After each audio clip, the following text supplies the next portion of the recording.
Graça e a paz, queridos. Muito bom estar com vocês aqui. Já estivemos no culto anterior e foi um tempo precioso. O Senhor ministrou a sua palavra sobre nós.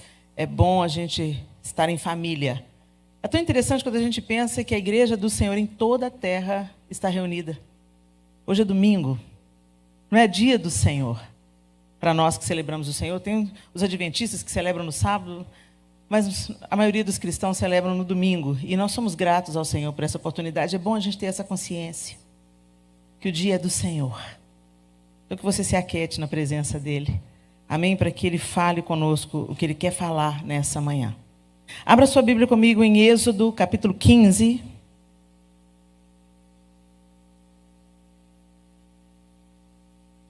E nós vamos ler a partir do verso 22. Eu estou usando a nova versão transformadora, a NVT, é a minha versão. Êxodo 15, a partir do verso 22, a palavra de Deus diz assim: Em seguida de quê? Quando você volta no início do capítulo, você vê a descrição do povo celebrando a travessia pelo Mar Vermelho. Então, eles tinham acabado de passar a pés enxutos pelo Mar Vermelho. Deus fendeu o mar e eles entraram, passaram pelo mar e foram livres da fúria de Faraó. E eles entoaram um cântico ao Senhor. Então, é aquele momento que eles estão celebrando, porque Deus os tirou com mão poderosa do Egito. Imediatamente, em seguida, ok? Só para você se localizar onde que o povo está aí. Em seguida, Moisés conduziu o povo de Israel do Mar Vermelho para o deserto de Zur. Caminharam pelo deserto por 3 dias sem encontrar água. Quando chegaram a Mara, descobriram que a água era amarga demais para beber. Por isso, chamaram aquele lugar de Mara. O povo começou a se queixar e se voltou contra Moisés. O que beberemos? Perguntavam. Então Moisés clamou ao Senhor e o Senhor lhe mostrou um pedaço de madeira. Moisés o jogou na água e ela se tornou boa para beber. Foi em Mara que o Senhor instituiu o seguinte decreto como norma para provar a fidelidade do povo. Ele disse: se ouvirem com atenção a voz do Senhor seu Deus e fizerem o que é certo aos olhos dele, obedecendo a seus mandamentos e cumprindo todos os seus decretos, não os farei sofrer nenhuma das doenças que enviei sobre o Egito, pois eu sou o Senhor que os cura. Depois que saíram de Mara, os israelitas viajaram até Elim, onde encontraram 12 fontes de água e 70 palmeiras, e acamparam ali, junto às águas. Senhor, essa é a tua palavra, e nós te pedimos que nessa manhã ela entre pelos nossos ouvidos, seja captada pela nossa mente, mas que ela entre pelo nosso coração. Que o teu Espírito Santo use a sua palavra para nos transformar a nossa maneira de pensar e gerar em nós um novo modo de agir através desse novo pensamento. Nos dê crescimento nessa manhã, Senhor, ajuda-nos a caminhar na tua presença. Em nome de Jesus. Amém. Gente, é muito importante você entender o contexto. Quando o Senhor chama Abraão, na promessa que Deus faz a Abraão, que faria dele uma grande nação e tal, ele faz uma aliança com Abraão, e ele diz a Abraão claramente que o povo que iria descender dele seria levado ao Egito e seria escravizado por 400 anos. Olha que interessante. Deus já conta isso para Abraão. Abraão, Isaque, Jacó. Jacó era o neto de Abraão.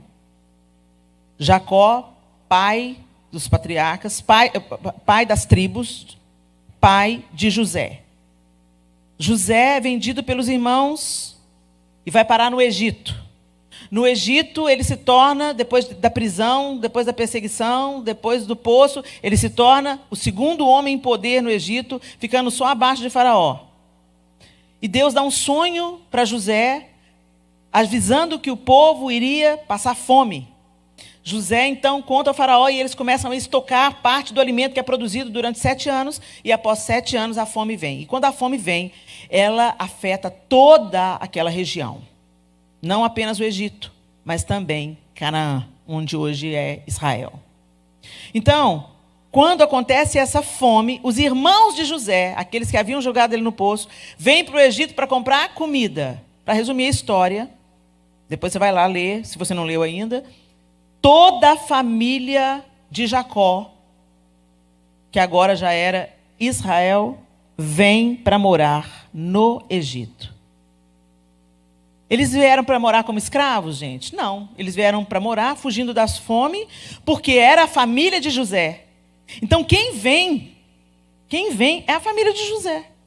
Seus irmãos, seu pai, as esposas de seus irmãos, os filhos de seus irmãos. Vem toda a família de José. E eles habitam no Egito. Só que José governava e tudo era paz. Depois José morreu. Outro faraó, que não conhecera José, subiu ao poder e a família de Jacó, a família de Israel, ia se multiplicando. Assustadoramente.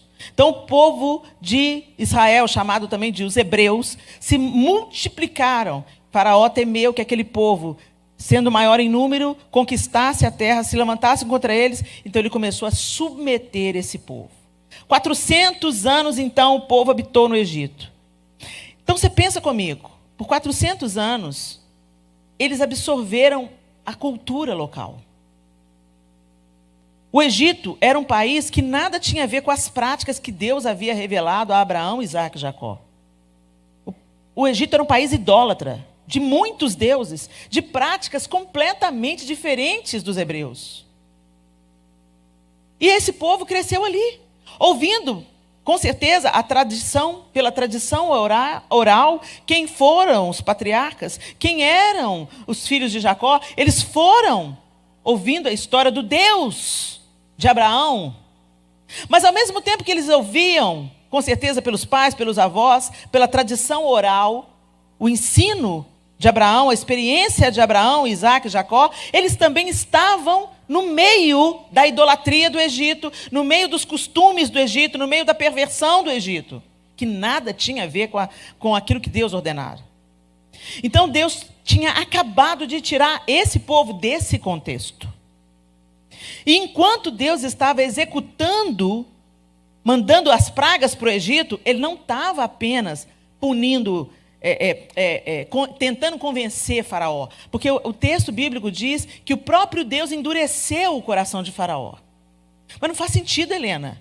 Se Deus manda Moisés libertar o povo, por que Deus endurece o coração de Faraó? Porque Deus não estava apenas libertando o seu povo, Deus estava executando juízo. Cada praga corresponde a uma divindade egípcia. E a última praga, punindo a divindade de Faraó, porque Faraó era visto pelo próprio povo como uma divindade. Então o anjo da morte mata o primogênito de Faraó. Então Deus estava executando juízo. Tanto tempo aquele povo vivendo ali, multiplicado ali, com seus costumes ali, e não houve conversão do Egito. Não houve uma mudança de coração do Egito. O Egito não se voltou para um único Deus, o Deus de Abraão, Isaque e Jacó. O Egito continuou adorando os seus deuses. Gente, Deus, antes de executar juízo, ele sempre dá uma oportunidade para que as pessoas se convertam a ele. Ele sempre faz a mensagem chegar de alguma maneira. Ele nunca executa juízo simplesmente do nada. Quando você vai lendo a história bíblica, você vai vendo, Deus manda o profeta e depois ele manda o juízo. E esse povo ficou ali 400 anos. Vocês acham que os egípcios não ouviram aquilo que eles criam? Não ouviram a história de Abraão, de Isaque e de Jacó, de como Deus tinha se apresentado a eles? mas o Egito abraçou os seus deuses. Então, cada praga do Egito, ela corresponde a uma divindade egípcia. Deus estava executando juízo sobre o Egito. E quando ele tira o povo e passa com eles pelo mar, Deus começa a se apresentar a este povo. Eles conheciam o Deus de Abraão, Isaac e Jacó. E Deus estava falando com eles: agora eu sou o seu Deus. Por isso, quando começa os 10 mandamentos, fala: eu sou o Senhor, o teu Deus, que te tirou da terra do Egito, da terra da servidão. Somente a mim adorarás, e só a mim prestarás culto. O primeiro mandamento é esse. Por que ele tinha que falar isso? Porque eles estavam cheios de deuses. Eles estavam contaminados com a idolatria da terra. E aí, aqui, tinha acabado de acontecer uma... Gente, todos esses tinham visto a manifestação do poder de Deus no Egito. Sim ou não? As 3 primeiras pragas, o povo hebreu sofreu junto. Mas a partir da 4ª praga, Deus faz separação. Atingiu os egípcios e não atingiu os hebreus. E eles viram com seus olhos o poder de Deus. Sobretudo, a última praga, que foi o anjo da morte. Eles escaparam da morte pelo sangue aspergido na porta, o que já era a indicação do que o próprio Deus faria para a nossa remissão de pecados. O Antigo Testamento é a promessa, a profecia para o Novo. Toda a Bíblia é a Escritura Sagrada. Essa história de que você está ouvindo por aí, que só o Antigo... Nós estamos na Nova Aliança, sim. Mas o Antigo Testamento não foi invalidado. O próprio Jesus disse: eu não vim revogar a lei, mas vim cumpri-la. Então, cuidado com essas pessoas que falam que o Antigo Testamento não vale mais. Toda a Escritura. Quando Jesus falava das Escrituras, citava as Escrituras, errais não conhecendo as Escrituras. Quando ele se mostra no caminho de Emaús, e falando as Escrituras, expondo-lhes as Escrituras, ele está falando do Antigo Testamento. O próprio Jesus está expondo no Antigo Testamento. Não dá para falar que o Antigo Testamento não é palavra de Deus, tá, gente? Só para abrir um parênteses aí, dar atenção, porque tem tanta heresia rolando aí, para você se precaver. Toda a palavra de Deus. Sim, nós estamos vivendo uma nova aliança. Nós não somos salvos mais pelas nossas obras, pelo nosso bom comportamento. Somos salvos pela graça, mediante a fé. Entretanto, a lei é o aio da santificação. Nós não podemos viver uma vida santa pelos nossos próprios esforços, mas se temos o Espírito de Deus em nós, o mesmo Espírito que levantou Jesus dentre os mortos, nós podemos viver uma vida em santidade. Então tem muito crente picareta falando assim: não, é pela graça, não é nada que eu faço, e vive essa vida vagabunda. Deixa eu te falar, meu irmão, sede santos, porque o Senhor é santo. E sem santidade ninguém verá a Deus. Ok? Deus não compactua com as obras das trevas. O pecado na nossa vida é uma realidade, mas ele é um acidente de percurso, é por causa da nossa natureza, mas o Espírito de Deus habita em nós para nos empoderar, para nos capacitar a vencer o pecado e não andarmos como escravos do pecado como um dia fomos. Ok? Eles acabaram de ver grande manifestação do Senhor. Uau! E uma maior de todas, o mar abriu. Gente, quando a gente pensa nisso, o mar fendendo para o povo passar junto, quando eles chegam do outro lado, eles são tomados de alegria. Quando eles veem Faraó vindo atrás, eles começaram a temer, o mar fecha. Mais um livramento de Deus. E eles foram tomados de gratidão, de alegria, e eles começaram a cantar e a celebrar a vitória, o escape, a bênção, a libertação. Todos eles estavam ricos. Por quê? Porque o Egito foi despojado, as pessoas davam para eles ouro. De onde vocês acham que eles tiraram o ouro que eles fizeram o tabernáculo? Eles despojaram o Egito. O povo dava para eles riqueza. Vai embora, vai, some daqui. Some, a gente não quer ver a cara de você, vai, toma. O próprio Senhor disse que eles sairiam ricos. Eles saíram do Egito para caminhar no deserto, mas eles tinham ouro, eles tinham pedras preciosas. Eles estavam ricos e livres. Aí Deus, 3 dias de sem água. Maior riqueza mesmo é água, né, gente? Você está correndo atrás do ouro? Você vive sem o ouro, mas você não vive sem água. Você acha que caro é a sua hora? Gente, caro é ter ar para respirar. Como a gente perde os valores, né? Eu nunca vi ninguém no leito de morte lamentando, ou tendo saudade da bolsa de marca. Ai, que saudade da minha Louis Vuitton. Traz para mim a minha Louis Vuitton. Não. Eles têm saudade de quê? De ir no banheiro sozinho? Fica atribulado. Muito bem, gente. Eles estavam sem água. Sem água. E quantos dias, gente? 40? 10? Precisou de muito tempo?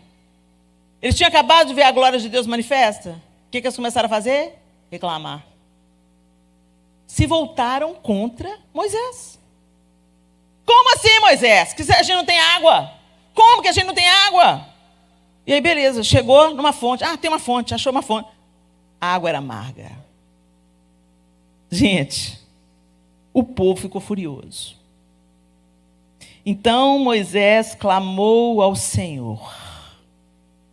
Ô, gente, o Senhor é a fonte de tudo. Você fala aleluia, glória a Deus, amém. Gente, como a gente vive no automático como cristãos? A gente precisa sair do automático. A gente precisa de repetir as coisas simplesmente por hábito. A gente precisa de parar de cantar as canções sem ter a consciência do que a gente está cantando. A gente canta, né? É que a sarça pegou fogo e não se consumiu. É a voz que saiu dela um dia me atraiu. Meu coração queimou até que descobriu que um dia em tua presença vale mais do que 1000. Mas você não fica na presença do Senhor? Você não lê a Bíblia? Você não tem uma vida de oração? Gente, uma coisa que o Senhor não tolera é a hipocrisia. Você parece uma coisa que você não é. O Senhor libera a adúltera. O Senhor perdoa o pecado, mais cabeludo. Mas todas as vezes que eu vejo Jesus sendo impaciente, é com quem tinha aparência de ser, mas não era. Os fariseus. Eles tinham a lei na ponta da língua. Eles tinham a roupa diferenciada. Oravam nas sinagogas em alta voz. E Jesus falou, hipócritas. Isso é só um adendo. Nós precisamos de parar de fazer as coisas por hábito. Nós precisamos de nos devotar ao Senhor. Nós precisamos de cantar aquilo que a gente está vivendo e de pregar aquilo que a gente está vivendo. Pelo menos perseguindo, gente. Não é que a gente seja perfeito, todo o tempo a gente esbarra na nossa humanidade e a gente fracassa todo dia. Mas é por isso que a gente precisa mais e mais se chegar a Deus e não nos conformar de viver uma vida apenas de aparência religiosa. Esse povo tinha acabado de ver uma grande manifestação de Deus. E diante da primeira adversidade pós saída do Egito, eles reclamam. A gente é igualzinho. Vocês acham que... Quando eu era adolescente, eu lia a trajetória do povo rumo a Canaã, eu falava, que povo incrédulo, que povo reclamão. Que povo é esse? Tiveram que ficar 40 anos andando no deserto porque não creram. Chegaram na porta de Canaã. O Senhor falou, eu vou entregar a terra. Mas quando eles foram espiar a terra, 10 voltam falando, não vão não, que a gente vai ser consumido igual o gafanhoto. 2 apenas falam, não, vamos, eia. O Senhor falou que não vai nos dar a terra, vamos embora. Não vamos não. E o Senhor falou, não vão não. Então tá bom, volta para o deserto. E vai rodar lá, até essa geração toda que não creu morrer no deserto. E vocês vão morrer pela própria boca de vocês. Vocês estão falando que os gigantes em Canaã vê vocês como gafanhotos? É assim, por essa palavra aí, vocês vão morrer como gafanhotos. Cuidado com o que você fala. A gente às vezes dá o nosso próprio decreto.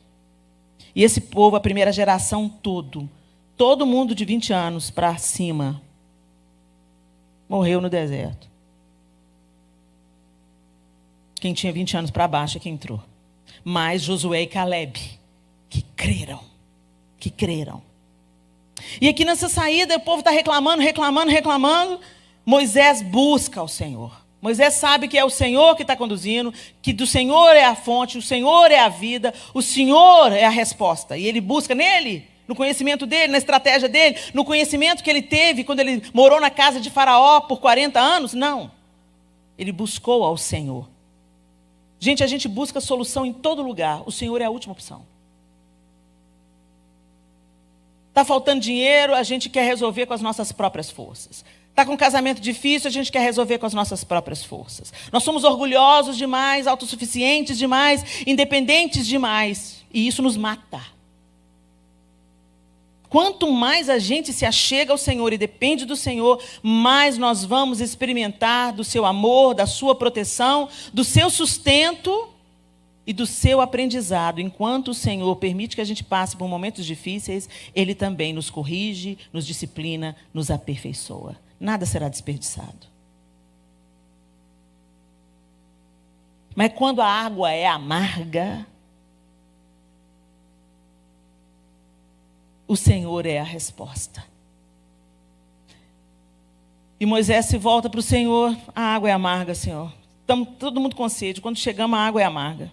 E o Senhor instrui que ele lance. Algumas traduções dizem que é um arbusto. Outras traduções dizem que é uma árvore. E aqui nesse texto está dizendo que é uma madeira, né?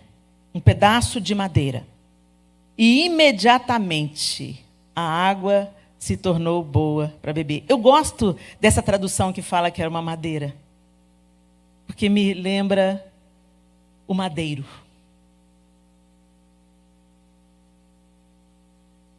É pela cruz que a gente perde o amargor. É pela cruz que a água da fonte da vida jorra para nós. Então, até nessa madeira, nessa árvore, né? Eu consigo ver o prenúncio daquilo que estava para se manifestar. E aquela água é sanada e ela se torna boa para beber, para produzir vida.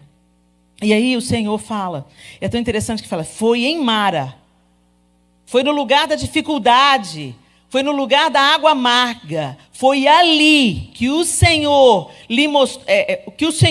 instituiu o seguinte decreto como norma, para provar a fidelidade do povo. Ele disse, no verso 26, se ouvirem com atenção a voz do Senhor, seu Deus, e fizerem o que é certo aos olhos dele, obedecendo a seus mandamentos e cumprindo todos os seus decretos, não os farei sofrer nenhuma das doenças que enviei sobre o Egito, pois eu sou o Senhor que os cura. Às vezes a gente pensa que o Senhor é a nossa cura quando a gente está doente, né? A gente busca a cura do Senhor para, às vezes, uma dificuldade física, a manifestação de uma doença no nosso físico. Mas, gente, o Senhor é o Deus que nos cura completamente. É o Deus que cura as nossas dores do passado. É o Deus que cura os nossos relacionamentos quebrados.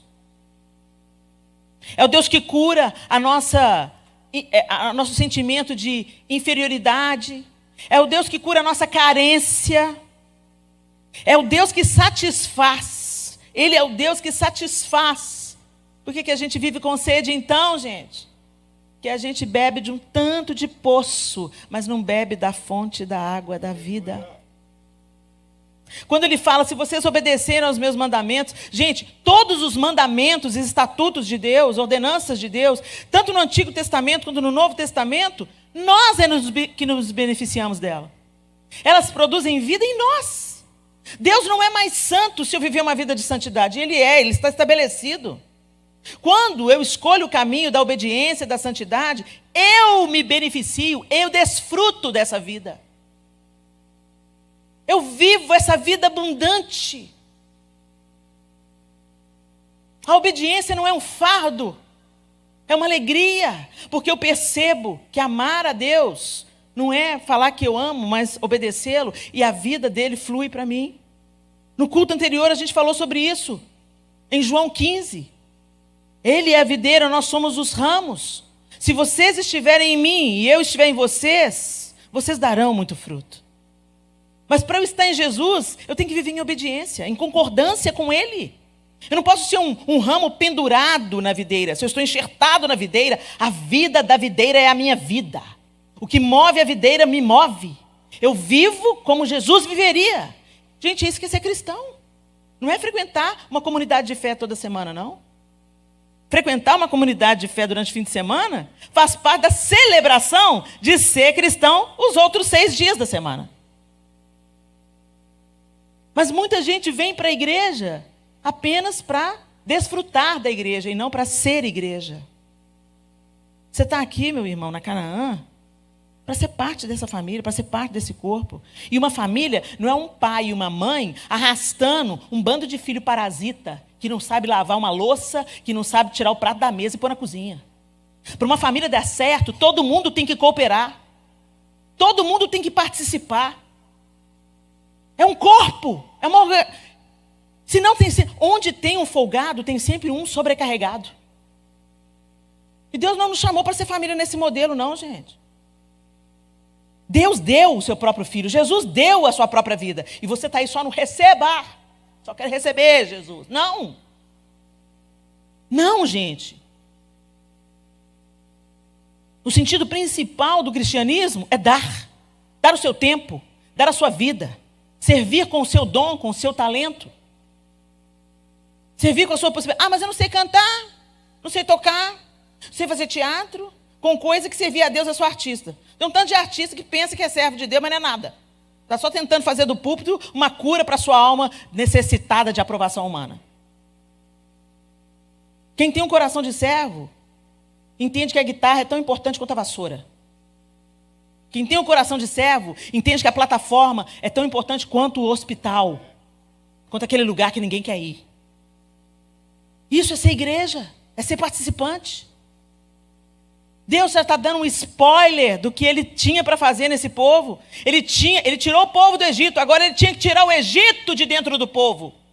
Por isso que ele começa aqui em Mara.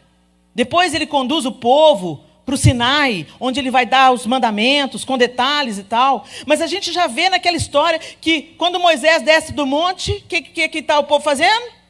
Um bezerro de ouro. Esse bezerro de ouro veio do nada? Não, veio de abraçar a cultura no Egito. Veio da mentalidade do Egito. Meu irmão, minha irmã, Deus te trouxe para a igreja. Deus te tirou do mundo. Agora Ele precisa tirar o mundo de dentro de você. Ele precisa de tirar o mundo de dentro de você. E normalmente quando a gente pensa em mundo, a gente pensa em pornografia, adultério, fornicação, drogas. Não, gente. Mentira. Inveja. Cobiça. A cobiça é idolatria, sabia? A cobiça é idolatria. O povo de Israel no Egito fez um ídolo de ouro. Eles já tinham saído do Egito. Eles já tinham visto os feitos do Senhor. Mas dentro deles, a estátua de ouro estava lá. E ela se tornou manifesta. Vocês têm um Deus nessa área aqui. Ele se chama Mamon. Vocês trabalham para viver, gente. E não vivem para trabalhar. Você vive para a glória de Deus. Você só está vivo porque o Eterno te dá vida. Você está respirando aí, ó. Porque Deus permitiu que você acordasse hoje. Um tanto de gente, como o pastor Zacarias disse, um tanto de gente não acordou hoje. Estourou uma veiazinha aqui. Acabou. Nós somos tão arrogantes. A gente fala, eu vou fazer. Daqui 2 anos eu vou voltar. Não, eu vou juntar o dinheiro agora para eu poder voltar daqui 5 anos. Você não sabe se você vai estar vivo amanhã. Então viva a sua vida para o Senhor hoje. Ame a sua família hoje. Beije o seu filho hoje. Trabalhe pelo seu casamento hoje. Eduque os seus filhos no caminho do Senhor hoje. É hoje que a gente tem, gente. Mas mamão não dá para a gente essa noção, não. Não, mais um pouquinho, só mais um pouquinho, só mais um pouquinho. A gente nunca está satisfeito. Tem gente que passou 20 anos aqui e não construiu nada, nem aqui nem lá. O que vocês acham que é isso? Bênção do Senhor? Mamon sugando vocês de canudinho. O Egito dentro de vocês. Não permitam, meus irmãos. Porque senão vocês vão dar voltas e morrer no deserto como gafanhotos. Não permitam. Nossos filhos estão sendo alvejados pelo inferno. Seja o guardião do seu lar. Faça o culto doméstico. Mulheres, preparem a mesa. A mesa é lugar de cura. A mesa é lugar de perceber um filho entristecido, um filho viciado em tecnologia. Agora o marido e mulher vão para a cama com o celular. No Brasil tem menino morrendo afogado porque a mãe distrai no celular. Essa semana que passou, ou a outra, uma menina de 11 anos, porque os avós tomaram o celular, trancou eles dentro do quarto, pôs fogo no sofá e foi andar de bicicleta. Eles tiveram que pular do 3º andar com a ajuda dos vizinhos que amorteceram a queda com colchões. Porque essa geração está viciada em tecnologia. Ah, essa geração é terrível. Está falando de quem? O sujo falando mal lavado? Você não olha para sua mulher, fica no celular. Você não cuida bem da casa porque fica no celular. Vocês não têm vida familiar porque fica no celular. Depois vem todo mundo santo para a igreja. Aleluia, vamos cultuar. O menino quer, não, pai, vem menino, vão. O menino vem pensando assim, na primeira oportunidade, eu vou chutar o balde. Porque ele não vê o pai e a mãe amando o Senhor. Gente, filhos que têm crescido vendo o pai e a mãe devotados amando o Senhor estão se desviando. Quanto mais filhos que não são ensinados a amar o Senhor desde a idade. O diabo não está brincando de ser diabo, mas a gente está brincando de ser crente. E a gente está sacrificando essa geração no altar de Mamon. O seu filho não precisa de um tênis mais caro. O seu filho não precisa de ter um carro mais sofisticado para o pai dele. O seu filho precisa de pai. Ele precisa de mãe. Parir não é suficiente, não, gente. Tem que orar por essa geração, tem que pôr as mãos quando eles saem para a escola. Tem que se achegar a Deus e observar os estatutos do Senhor e implantar esse amor, se devotar a Deus e implantar isso pelos filhos, principalmente pelo exemplo, mais do que pela fala. A gente fala na cabeça dos nossos filhos e a gente não pratica absolutamente nada. E eles estão mais de olho na nossa atitude do que nas nossas palavras. Nós somos esse povo. Eu era adolescente, falava, Deus, que povo obstinado. E Deus falava, são vocês, Helena. Vocês são meu povo, mas vocês são assim. Eu faço um milagre essa semana. Daqui 2 dias você está murmurando e duvidando de que eu sou capaz de continuar provendo. Eu curo você hoje. E ao invés de você viver uma vida diferente daqui para frente, você continua comendo errado, você continua não se exercitando, você continua negligenciando a saúde que eu coloquei nas suas mãos para você cuidar. E você continua vivendo para você mesmo, trabalhando demais, consumindo cafeína demais, comendo errado demais. Os ídolos do nosso tempo, a cultura, o entretenimento, a idolatria à comida. Os ídolos que precisam ser removidos da nossa vida, gente. O amor ao dinheiro. A incredulidade, porque você não confia que Deus é capaz de te fazer viver bem com o que você ganha. Você está sempre buscando alguma coisa a mais, alguma coisa a mais, alguma coisa a mais. Eu dei o testemunho aqui no culto anterior, que quando nós paramos de ministrar, porque a pandemia começou, todas as nossas agendas em 2020 caíram. E o João virou para mim e falou assim, Helena, e agora? Como é que a gente vai viver? Porque nós não ministramos para ganhar dinheiro, mas todo o nosso sustento vem através da igreja voluntária. Como nós vamos viver? Eu falei, João, até hoje nós tivemos a aula teórica, agora nós vamos fazer estágio. Vamos ver na prática como é que vai ser. Ele o Senhor vai cuidar, né, Helena? Sempre cuidou, vai cuidar. E cuidou. E cuidou de uma maneira sobrenatural. Não faltou nada. E eu vou dizer para você, sobejou.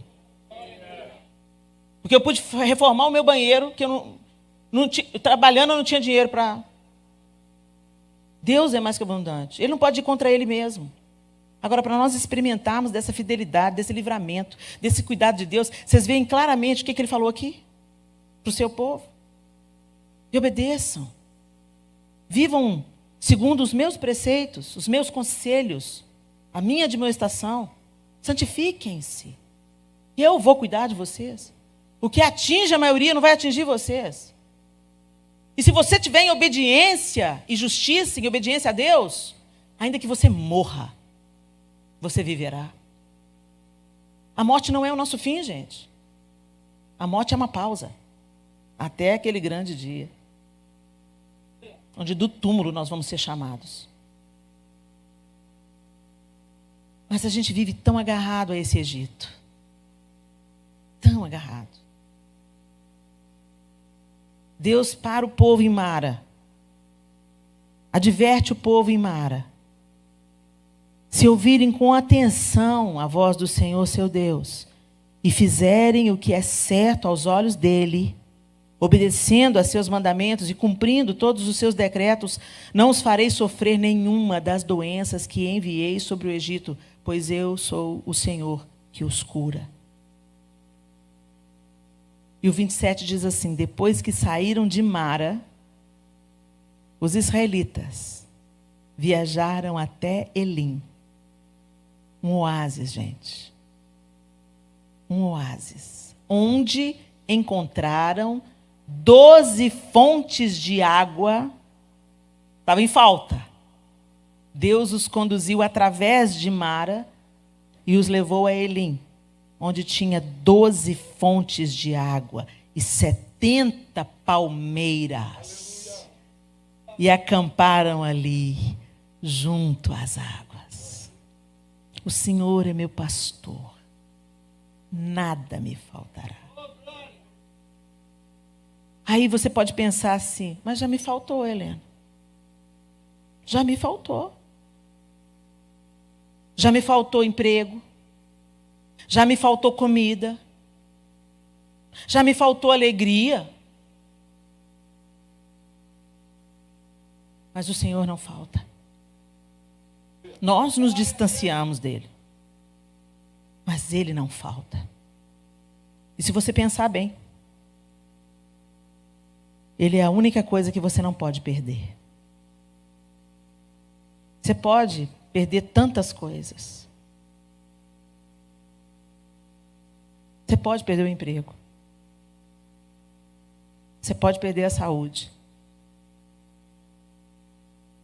Você pode perder a alegria por um tempo.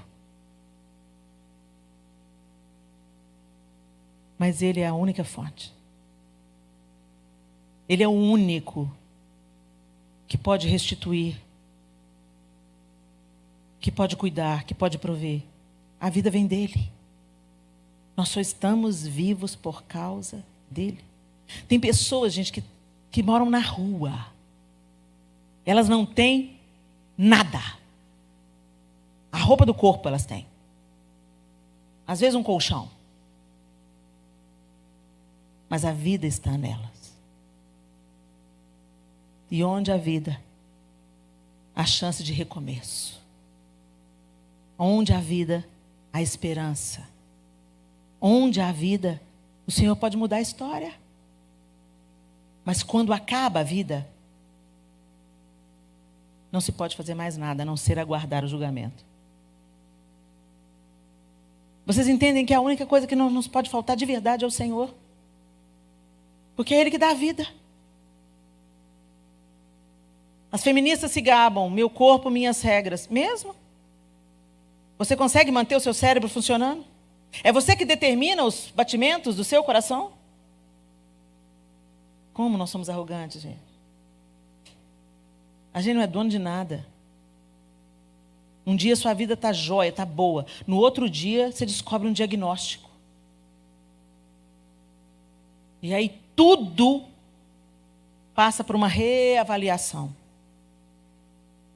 E graças a Deus quando vem o diagnóstico. Porque é um processo que pode resultar em vida, em fruto, em flor, em abundância, em inauguração de uma nova época. E quem faz isso é Deus. Tem gente que não tem essa chance. Uma amiga da minha filha, Sofia, tem 21 anos. quando ela tinha 18. Uma amiga muito querida dela. Acordou de manhã, como fazia todos os dias, e a mãe estava caída na sala. A mãe jovem, saudável. Ela pensou que a mãe tinha desmaiado. Quando ela virou a mãe estava cinza. Ela chamou o SAMU. A mãe estava morta.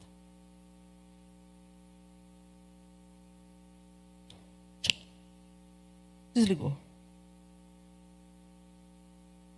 Deus tem todos os nossos dias nas suas mãos. Não sejamos arrogantes. Removam os falsos deuses dos seus corações. Não se utilize da igreja, seja a igreja. Não seja apenas parideira, seja mãe. Não seja apenas o provedor, seja pai. Não seja apenas o frequentador de um grupo social, seja irmão.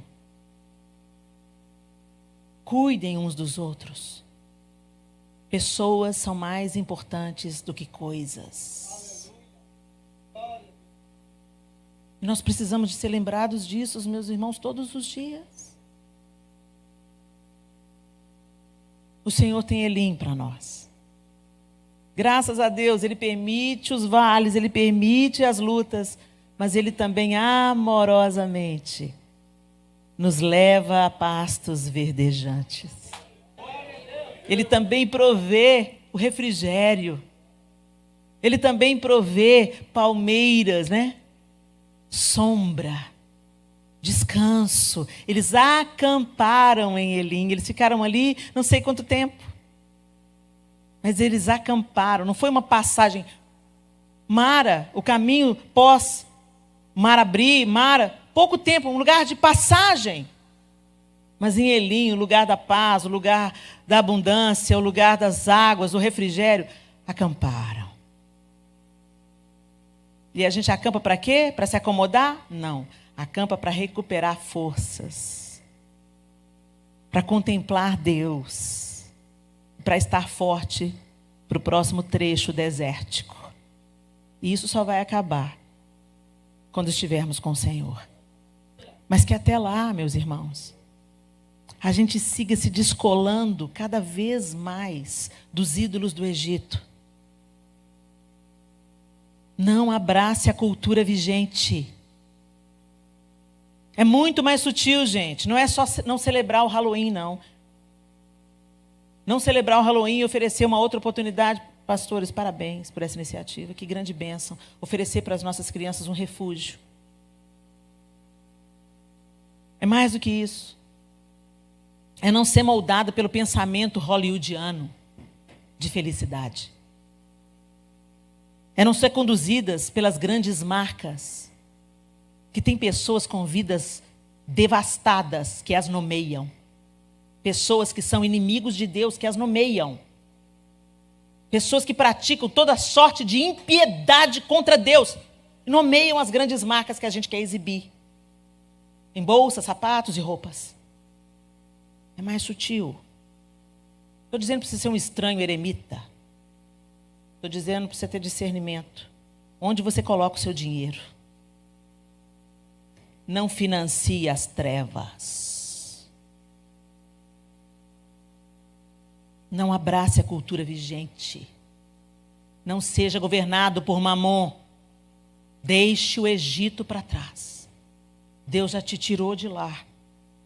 Tantas vezes esse povo disse: a gente quer voltar para o Egito, porque lá tinha cebola e alho. Estava comendo pão que cai do céu, mas estava saudade de cebola e alho. Essa geração morreu no deserto. Isso tem que nos ensinar alguma coisa, pessoal. Isso não está só para encher página. Isso está para nos mostrar o padrão de pensamento do Deus a quem servimos. Como Ele age, como Ele é. Um Deus justo, santo e perfeito, que não tolera conviver com a impiedade. Então que a gente revisite o nosso coração. As motivações que têm nos empurrado. E entenda, às vezes Deus tem um novo lugar para te levar, de refrigério, de bênção, mas Ele precisa de pôr o seu coração à prova em Mara, nas águas amargas, para tirar o Egito de dentro de você. Feche os seus olhos.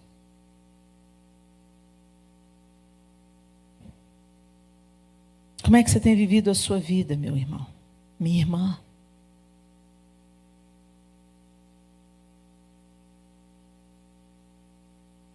Às vezes nós prestamos tanta atenção nos pecados que são óbvios. Mas não são montanhas que nos derrubam. São pedras pequenas. Aquelas nas quais tropeçamos são pequenas. E o Senhor está nos chamando, no meio de um tempo tão difícil, a nos aproximarmos desse relacionamento com Ele.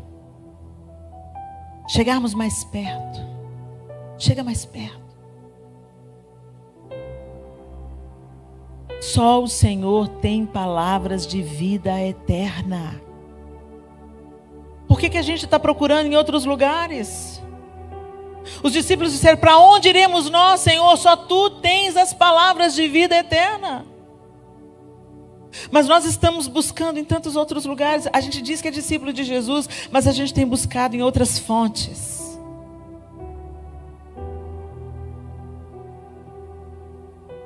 E a gente consente, a gente abraça a cultura. E quando a gente vê, a gente é mais influenciado pela cultura vigente no século do que pela cultura do céu. Pelos preceitos do Senhor, pelos valores, por aquilo que o Senhor, por aquilo que é importante para o Senhor.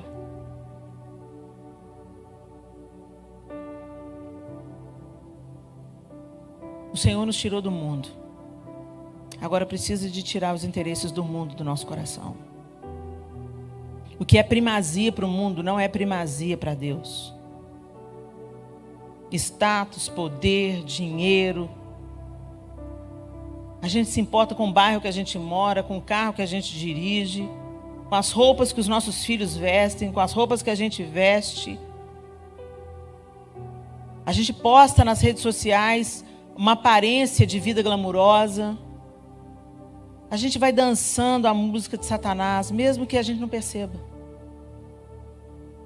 Enquanto coisas primordiais estão sendo negligenciadas. Enquanto a nossa vida com Deus está sendo negligenciada. Enquanto o discipulado dos nossos filhos está sendo negligenciado. Enquanto o cuidado e o cultivo de um casamento feliz está sendo negligenciado. Vocês já estão vivendo no automático como casados. Interagindo só através dos seus papéis. E não comungando de uma relação íntima, poderosa, que tem se tornado cada dia mais frutífera e linda aos olhos do Senhor e aos olhos daqueles que estão ao redor. O nosso casamento, meus irmãos, não é só sobre nós, não. Não é só uma visão romântica, não. O nosso casamento é a base sobre a qual a próxima geração vai construir uma família também. O nosso casamento é a sombra do grande casamento que está para se manifestar, o de Cristo e a noiva. O nosso casamento deveria ser um lugar onde aqueles que não creem olham e falam: não, tem esperança, tem jeito. Olha ali uma família, é uma família no modelo de Deus e está dando certo. Sabe por que eles querem acabar com a família nessa cultura que a gente está vivendo? Porque quando você evidencia um prédio reto, esse prédio reto mostra que o outro está torto.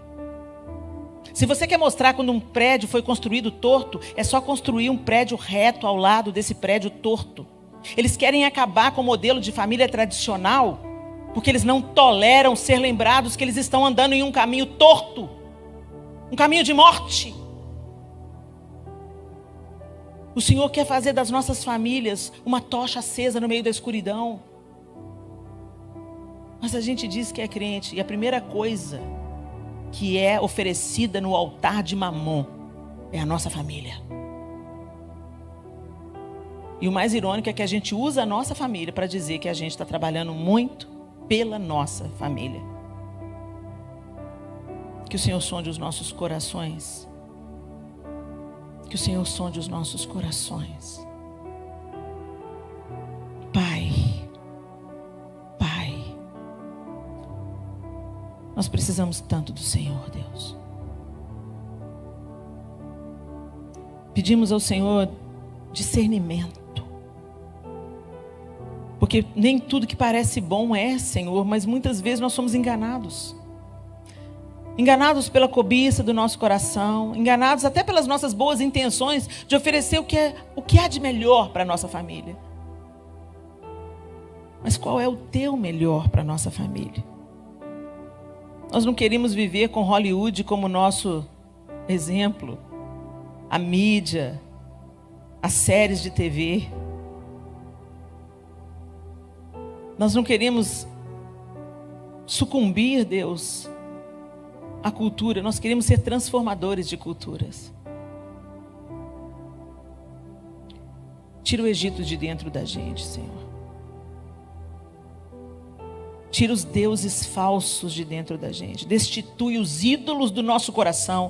Quantas vezes, Senhor, como evangélicos, nós nos gabamos, nós somos idólatras. Mentira, somos idólatras, Senhor. Outras coisas ocupam a primazia que só o Senhor deveria ocupar no nosso coração.